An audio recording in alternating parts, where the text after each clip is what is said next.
Yo, what's going on? It's Fuego here, and today I'm going to be playing some Lumber Loon recruits, and guys, this deck is crazy, man. The number 3 player in the world was running it, having a ton of success, and I haven't played Lumber Loon recruits in a minute, so I figured I'd give it a chance in today's video.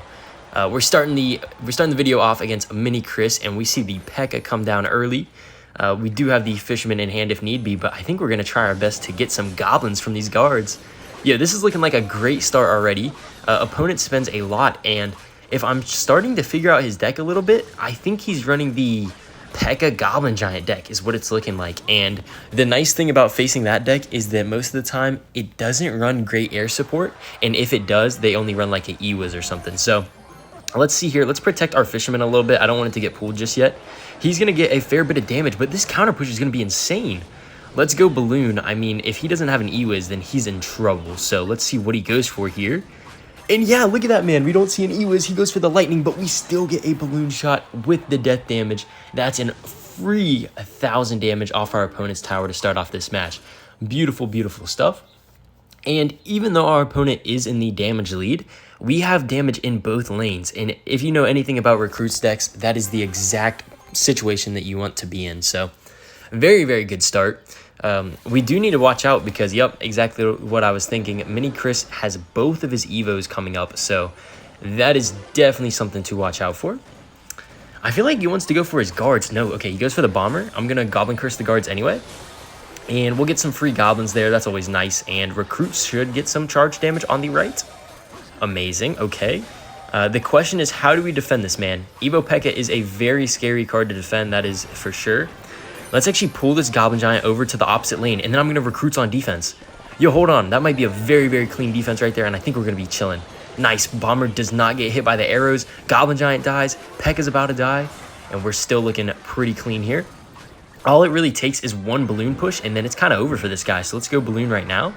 See how he wants to stop that.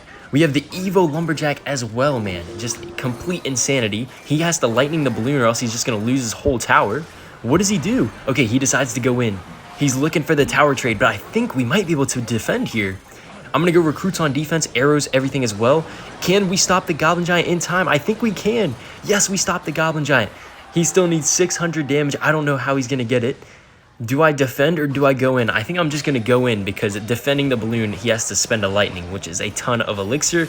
He goes in with the Goblin Giant. We're just going to pull it away, and that is going to be a super nice win here. Let's go, ladies and gentlemen. Great way to start off the video against, granted, we are running a toxic deck, but that was a pretty toxic deck as well. So it's always nice to get the win there. I'm sure you guys probably remember, but back a couple metas ago, Goblin Giant recruits was meta, and then right after that, this type of deck became meta. I want to say it used to run the Evo Archers, where we had the Lumber Loon recruits. It was a very, very crazy deck, I can't lie, and that's what this reminds me of. And honestly, I do get a little bit of nostalgia just from like a couple years ago playing this deck. So also, I will say, facing this deck is one of the like worst things ever. Like, this deck doesn't seem too bad when you're playing it, but whenever you're defending recruits and you see a Lumber Loon behind, it's like you actually just feel helpless. So let's see if we can grab the win here against Jersik. I'm going to try and get to my Evo Lumberjack because that always works out. And do I block the bridge for a Firecracker? I don't think so. I'm going to go Balloon here, and then I'm going to go for my Curse Zap on top of the Firecracker probably. So we definitely need a way of taking that out. Yeah, we'll go Curse Zap now. The Firecracker will die. He has to cannon, right? But he still needs to defend here. Yeah, okay, nice. Okay, he goes Skeletons, but he doesn't defend the Balloon. That's 2 free shots and death damage. Let's go, man. Even simple misplays from your opponents can lead to so much damage. It's actually unbelievable. So obviously, our opponents are running the Hog Rider here. They got the Hog control deck. So we'll go recruits the back. Kind of just deny the Hog Rider in both lanes. Firecracker is out of cycle, so I don't need to block the bridge just yet. That's actually a pretty good log by the opponent because it makes the recruits push up, and then so now he only has to defend one lane at one time and then the other lane later. So logging the Evo recruits is a very, very strong play. Let's go for our Bomber here. It should kill the Mighty and also help out if he plays a Hog Rider, so that seems pretty valuable. Matter of fact, though, he has to cycle back to his Firecracker. So let's go in here. force him to play a few cards, and then, yeah, he gets the firecracker down late. But how does he defend the balloon? Once again, I'm probably going to zap here as well just to maximize our damage. And do we get one more shot, balloon? Nice, that's tower down. Okay, that is huge. I'm going to go for, yeah, we'll just go recruits here because the firecracker dies anyway, right? So we'll give him some good hog damage. Can we keep the tower, though? Looks like we can. Okay, that's great. We're in an amazing situation. Our opponent has to overcommit to take the tower. Firecracker's now out of cycle. Let's go for our balloon here. We can kill the cannon easily, and is that going to pull the balloon? It doesn't. I'm going to hover my arrows for his next firecracker. I'm even going to curse zap just for some extra goblins here. Look at that, man. Goblin curse value, balloons on top of tower, evil lumberjack shredding, and we don't take it, but that's super close, man. That is basically a good game confirmed here. What a nice push, noticing that our opponent overcommitted on the left lane. And let's just make sure we secure this here. I'll drop the lumberjack, and I think arrows. Luckily, this deck has 3 spells, so we do a great job at finishing off matches. Let's just cycle all 3 of our spells, and that's GG. Well played to Jersic here. Super nice game, and honestly, we just capitalized on a few huge mistakes from our opponent. In the next match against Carlos, and I was considering running the Evo Zap in this deck, I just feel like the Evo recruits are such a valuable evolution in this deck because it really does apply a ton of pressure to your opponents. And then you take a look at the Evo Lumberjack, and while it does take a while to get to the Evo Lumberjack, once you're able to get to it, it's just so impactful in the game in terms of like the fact that it dies and it still puts like pressure on your opponent and can still get a ton of damage. And looks like we punished our opponent kind of unknowingly here in the first match. Carlos played his hunter in the right, and the balloon on the left ends up getting a ton of damage as a result, and it seems pretty obvious at this point that our opponent is running RG, the pretty typical monk RG deck. So I'll hover my curse in case he goes for skeletons here. Let's see what he does. Looks like he does not, so lumberjack will get the dropped rage, and talk about a good start to this match, man. We're already up like 1,000 or 2,000 damage. Like, this is exactly where you want to be. So I'm going to drop my recruits here, and as you'll notice, we don't really have any great Royal Giant counters. I mean, our best one's probably looking to be the Lumberjack, honestly, which is, like, it's solid in terms of DPS, but it still can get pulled by the Fisherman and such, so it's not amazing. We pull the Monk to our side of the map, which means he can't go in with an RG, which is beautiful. And I need to be very careful here, guys, because keeping track of my opponent's evolution, I know that he has the Evo Hunter coming up in cycle, which is very scary. I'm gonna go for my what's it called? I'm gonna go for my Lumberjack as soon as the Fisherman walks up so that it doesn't get pulled. I'm gonna Goblin Curse to get some extra DPS from the Goblins, and I think we only take 1 RG shot there, so we're playing this pretty well here. I do like this start, but like I said, man, Evo Hunter can switch the tides of a game in an instant, so let's try our best to force that out here. We'll cycle, I think this is like our 3rd pair of recruits this game, which is kind of insane. Let's go for the Bomber followed up in the back right here, and I probably want to sneak an Evo Lumberjack, or do I want to go Fisherman? Let's see if we can pull this Monk. If he lets me pull the Monk, that would be nice. All right, I'm going to go for my Balloon and then Evo Lumberjack behind in case he goes Evo Hunter. What does he do here? He goes for the Fireball. Does he want to Hunter? Oh, he's not running the Evo Hunter. Nice. Okay, Evo Lumberjack is going to kill the normal Hunter there, and we get the death damage on top of tower. Let's go, man. The fact that our opponent is not running an Evo Hunter is going to be going to make this matchup so much easier. So let's go recruits in the back again. He's kind of setting up with a Fisherman. Looks like he might want to go for an RG. Yup.